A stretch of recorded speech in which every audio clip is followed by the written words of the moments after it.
Janwada form houses కి సంబంధించి చాలా పెద్ద ఎత్తున చర్చ జరుగుతోంది. What is your stand on that? ఏం గుర్తించారు, అక్కడ ఏం జరిగింది అనుకుంటున్నారు? జన్వాడ ఫామ్ హౌస్ అనే దాని గురించి చూస్తే కనుక అది మోర్ ఆఫ్ 111 జీవోలో ఉన్నటువంటి ఇదిగా మేము చూస్తున్నాము. సో 111 జీవో అనేది మా స్కోప్ లో లేదు. నెంబర్ 1. మీరు ఎంటర్ అవ్వరా అక్కడికి? 111 జీవోలో మేము ఎంటర్ అవ్వము, మేము రాము. 111 జీవోలో అంటే చాలా ఉన్నాయి, హండ్రెడ్స్ ఆఫ్ వేల స్ట్రక్చర్స్ ఉన్నాయి. ఇది ఒకటే ప్రత్యేకంగా ఎందుకు వెళ్తాం? నాలా ఉంది అనుకోండి, ఫర్ ఎగ్జాంపుల్ నాలా లేక్ అని చెప్పి FTL బఫర్ హౌస్ ఖచ్చితంగా చేసేవాడు. అది లేదు, అది 111 జీవోలో ఉంది. బట్ రేపు అక్కడ 111 జీవోలో చాలా స్ట్రక్చర్స్ రిమూవ్ చేస్తున్నప్పుడు దాంట్లో జన్వాడ ఫామ్ హౌస్ ఉంది, హైడ్రాన్ హెల్ప్ అడిగితే ఖచ్చితంగా చేస్తాం. సపోజ్ అక్కడ 100 స్ట్రక్చర్స్ తీస్తున్నాం, మొత్తం ఏరియాలు అంతా కూడా తీస్తున్నప్పుడు దాంట్లో దిస్ ఈజ్ ఆల్సో వన్ అంటే మేము హెల్ప్ చేస్తాం, డెఫినెట్ చేస్తాం. బట్ ఇండివిజువల్గా ఒకళ్ళని మనం పొలిటికల్గా చేసేది అట్లా ఆలోచన హైడ్రా చేయదు. అండ్ ఆ విధంగా దాన్ని మీరు అంటున్నారు కదా ఇందాక ఏదో భుజం మీద పెట్టి కాల్చేదానికి హైడ్రా అనే దానికి అది ఆ ఇన్స్టిట్యూషన్ కానే కాదు. ఓకే, ఎక్కువగా వినిపిస్తుంది లైక్ పల్లా రాజేశ్వర్ గారు, మల్లారెడ్డి గారి కాలేజెస్ కి సంబంధించి కావచ్చు, లేదంటే ఇతర ప్రతిపక్ష పార్టీలకు సంబంధించిన నేతలవే ఎక్కువగా టార్గెట్ అయినట్టు కనిపిస్తుంది. హైడ్రా నిష్పక్షపాతంగా పనిచేయట్లేదు అనే ఆరోపణ. మీకు ఇన్నాళ్ళు నేను రిలీజ్ చేశాము, ఎవరెవరు డిమాలిష్ చేశామనేది. దాంట్లో టీఆర్ఎస్ వాళ్ళు ఎంతమంది ఉన్నారు చూస్తే ఒకళ్ళు ఉండొచ్చు, బహుశా భాస్కర్ రావు గారితో ఎవరిదో ఉన్నట్టుంది. ఆయన కూడా is not a core politician కాదు. సో టీఆర్ఎస్ వాళ్ళు ఎవరు లేరు అంటే మీరు అన్నట్టు బీఆర్ఎస్ వాళ్ళది చేశారనేది. సో అది ఫస్ట్ ఆఫ్ ఆల్ అప్రహెన్షన్, ఆరోపణలు. అది నేను అప్రహెన్షన్కి రియాక్ట్ కాకూడదు. సో ఇది నెంబర్ 2 ఇస్ కొంతమంది MIM వాళ్ళది డిమాలిష్. అండ్ దాంట్లో బీజేపీ వాళ్ళు కూడా ఉన్నారు, కాంగ్రెస్ వాళ్ళు కూడా ఉన్నారు. కాంగ్రెస్ వాళ్ళే కూడా చేసినప్పుడు న్యాచురల్గా అన్ని పార్టీలు ఉన్నప్పుడు ఇక మరి ఈ ఆరోపణ ఎందుకు వస్తుంది? ఇది అన్ని పొలిటికల్గా ఎక్కడో అలిగేషన్ చేసేదానికి రేపు అందుకో ఎన్ని వర్క్ తోటి మనకు చూపించేటటువంటి ఉంటాయి. వెళ్ళే కొద్దీ మీరు నెక్స్ట్ 1 month 2 months 3 monthsలో మీరు చూసినప్పుడు దాంట్లో అప్పుడు ఎక్కువ టీఆర్ఎస్ వాళ్ళే డిమాలిష్ అయినాయా లేకపోతే ఎవరు డిమాలిష్ అయినాయి, అసలు పార్టీలకు సంబంధించిన డిమాలిష్ అవుతున్నారా, ఇవన్నీ కూడా నాకు అర్థం అవుతాయి. ఫైనల్ గా ఒక క్వశ్చన్ సార్, హైడ్రాక్ అసలు చట్టబద్ధత అనేది లేదు, కేబినెట్ లో అప్రూవల్ లేదు, దీనికి ఒక చట్టం అనేది కాదు, ఇది జస్ట్ ఒక జివో తీసుకొని వచ్చేస్తున్నారు, అక్కడ నోటీస్ వచ్చేసింది కట్టేశారని చెప్పి కూల్ చేస్తున్నారు. అథెంటికేషన్ ఏంటి అసలు? కోర్టు కూడా ఒకవేళ మిమ్మల్ని ప్రశ్నిస్తే మీ సమాధానం ఎలా ఉండొచ్చు? హైడ్రా అనేది ఒక జియో ద్వారా కాన్స్టిట్యూట్ అయింది. జియో అనేది ఒక గవర్నమెంట్ ఆర్డర్ ఉంటుంది, 99 జియో ఉంది, dated 19th of July last మంత్తో వచ్చింది. సో ఇది జియో కాన్స్టిట్యూట్ చేయడానికి ఏంటి, ఆర్టికల్ 162 అని ఉంటుంది రాజ్యాంగంలో. ఆర్టికల్ 162 ఏం చెప్తుందంటే the executive power of the state extends to all the subjects to which the legislative power of the state extends to అనమాట. అంటే చట్టాన్ని చేసేటటువంటి అధికారం ఎక్కడ దాకా ఉంటుందో ఆ అన్నిటికీ కూడా ఎగ్జిక్యూటివ్ పవర్ అంటే ఎగ్జిక్యూటివ్ ఏది ఇట్లా ఒక గవర్నమెంట్ ఆర్డర్ ద్వారా చేసేదానికి కూడా అవకాశం ఉంటుంది. అండ్ దీనికి గవర్నమెంట్ ఆర్డర్ ద్వారా, ఎగ్జిక్యూటివ్ రిజల్యూషన్ ద్వారా, అంటే ఎగ్జిక్యూటివ్ ఆర్డర్ ద్వారా చాలా సంస్థలు ఫ్లోట్ అయినాయి ఇంతకుముందు. ఇక్కడ మన దగ్గర చూస్తే విజిలెన్స్ ఎన్ఫోర్స్మెంట్ డిపార్ట్మెంట్ ఉండొచ్చు, ఏసీబీ ఉండొచ్చు, లేకపోతే కేంద్రంలో చూస్తే ప్లానింగ్ కమిషన్, ఒకప్పుడు మొత్తం ప్లానింగ్ కమిషన్ ఉండొచ్చు, లా కమిషన్ ఉండొచ్చు. ఇవన్నీ ఎన్నో కమిషన్స్ కూడా ఎగ్జిక్యూటివ్ ఆర్డర్ ద్వారా ఫామ్ అయినాయి అనమాట. సో అందుకోసము దీనికి ఓన్లీ చట్టం చేస్తేనే ఇది అనేది కాదు, బట్ డెఫినెట్గా దీనికి కొన్ని ఎక్కడెక్కడైతే కొన్ని చిన్న చిన్న లూప్ హోల్స్ ఉన్నాయో దానికి కూడా చట్టబద్ధత తీసుకురావడానికి ఇండిపెండెంట్ బాడీ అంటారా sir? Independent department, independent department. దీనికి బడ్జెటింగ్ సెపరేట్ చేశారు, దీనికి గవర్నింగ్ కౌన్సిల్ కి చైర్మన్ సీఎం గారు ఉంటారు, దీని మినిస్టర్స్ కూడా దాంట్లో మెంబర్స్ ఉన్నారు, అండ్ దానికి కమిషనర్ గా నేను ఉన్నాను.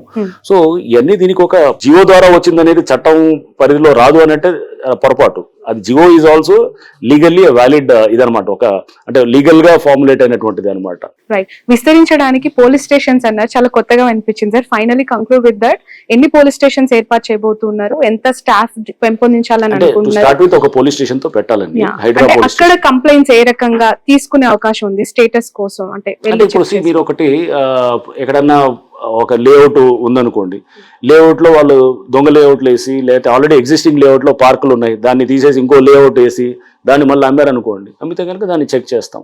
అట్లానే దొంగ పర్మిషన్లు తీసుకొచ్చి ఎక్కడో ఒక చోట వాళ్ళు చెరువులో పర్మిషన్స్ కాకుండా ఎక్కడో నెంబర్లు వేసి చేశారనుకోండి, అది కూడా ప్రాసిక్యూట్ చేస్తాం. ఇట్లా రకరకాలుగా ఉంటాయి అనమాట. అంటే మన కేసెస్ దీంట్లో అంటే గవర్నమెంట్ అసెట్స్ ని ప్రొటెక్ట్ చేసే క్రమంలో క్రిమినల్ గా ఎవరన్నా గనక పార్టీ చేస్తే గనక వాళ్ళ మీద ప్రాసిక్యూట్ చేయడానికి పోలీస్ స్టేషన్ పనికొస్తుంది. Right, entire social media, digital మీడియాలో మీకు చాలా మంచి అప్లాజ్ అనిపిస్తుంది సార్. చాలా మంది అప్రిషియేటబుల్ కమెంట్స్ అనేవి టువర్డ్స్ హైడ్రా వాళ్ళు ఎక్స్ప్రెస్ చేస్తూ ఉన్నారు. ఎలా ఉంది ఆ ఫీల్? ఎక్స్పెక్ట్ చేశారా ఎందుకు అంటే విమర్శించే వాళ్ళు అక్కడ స్ట్రక్చర్ కోల్పోయిన వాళ్ళు అయి ఉంటారు, కానీ రాష్ట్ర వ్యాప్తంగా కూడా ఇలాంటి పనులు చేయాలని కోరుకుంటున్న వాళ్ళు కూడా ఉన్నారు. ఎలా చూస్తున్నారు?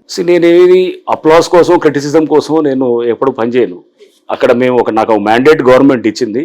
నేను మొదటి రోజు కూడా ప్రెస్ మీట్ పెట్టినప్పుడు కూడా చెప్పాను, ఒక మ్యాండేట్ ఉన్నప్పుడు రకరకాల మంది రకరకాల మాటలు చెప్తారు, కానీ నీ ఆబ్జెక్టివ్ ఇచ్చింది గవర్నమెంట్, నాకు స్పష్టంగా ఒక జీవో రూపంలో ఇచ్చింది. ఆ మ్యాండేట్ కోసం పనిచేసేటప్పుడు దాన్ని మెచ్చుకునే వాళ్ళు ఉంటారు, క్రిటిసైజ్ చేసే వాళ్ళు ఉంటారు. అన్నింటినీ అతీతంగా పనిచేస్తుంటాం.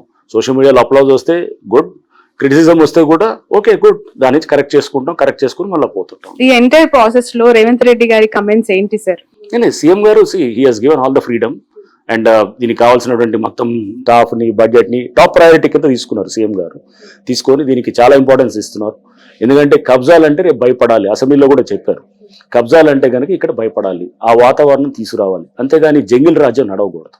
జంగిల్ రాజ్యం నడిచామనుకోండి, మనం ఒక నాగరిక సమాజంలో ఉన్నదానికి ఇష్టానుసారంగా ఎవడంటే వాడు వచ్చేసి కబ్జాలు చేస్తున్న క్రమంలో చేస్తే కనుక దెన్ ఐ డోంట్ థింక్ అది కరెక్ట్ కాదు. ప్రభుత్వం ఆ ఇంటెంట్ తో ఉంది కాబట్టి they have created this organisation. Sir, ఇంకా వరంగల్ లైక్ ఖమ్మం ఇలాంటి కొన్ని సిటీస్ లో ఏర్పాటు చేయాలి, ఇమీడియట్ గా యాక్టివ్ అవ్వాలి అని కోరుకునే వాళ్ళకి మీరేం చెప్తారు? అది గవర్నమెంట్ తీసుకునే డెసిషన్ బట్టి ఉంటుంది. సో ప్రస్తుతం యాజ్ ఇట్ ఈస్ మాకే ఇదే చాలా హెవీ అయిపోతుంది. సో అది గవర్నమెంట్ నిర్ణయాలు బట్టి మేము ముందుకు పోతాం. హైదరాబాద్ కామన్ పీపుల్ కి హైదరాబాద్ ద్వారా కమిషనర్ ఆఫ్ రంగనాథ్ గారు ఎలాంటి సలహా ఇస్తారు? ఒక సలహా ఇవ్వమంటే, అంటే దీనికి సంబంధించి ఒక పానిక్ వాళ్ళలో కనిపిస్తోంది, మా ఇల్లు కూల్చేస్తారేమో, మా ఇల్లు నేలమట్టం అయిపోతుందేమో, ఒక భయంతో ఉన్న వాళ్ళకి మీరు ఇచ్చే ఒక అమూల్యమైన సలహా. సామాన్యులు ఎవరు పేదవాళ్ళు ఇప్పుడు ఇల్లు కట్టుకొని వాళ్ళు ఉన్న వాళ్ళని ఎవరిని జోలికి వెళ్ళము. మిడిల్ క్లాస్ వాళ్ళు ఎవరు కూడా వాళ్ళు ఇల్లులు కట్టుకొని వాళ్ళు ఉన్న వాళ్ళని ఎవరి జోలికి వెళ్ళము. ఎక్కడైతే గనక ఎఫ్టిఎల్ చుట్టూ ఉన్నటువంటి దాంట్లో లగ్జరీ హోమ్స్, అంటే లైక్ సపోజ్ సంబడి ఏదో రిసార్ట్స్ ఏదో ఉన్నది, అట్లాంటి వాళ్ళ దగ్గరికి అది చేస్తాము.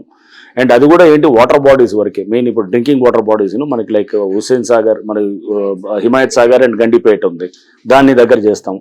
వేరే లేక్స్ దగ్గర కూడా అలానే విల్లాస్ వాళ్ళని టార్గెట్ చేస్తామని అందరినీ అనట్లేదు. దాంట్లో ఇప్పుడు కన్స్ట్రక్షన్ చేస్తున్నాయి, సపోజ్ కొంతమంది కన్స్ట్రక్ట్ చేస్తున్నారు, వాళ్ళని కూడా ఖచ్చితంగా చేస్తాం.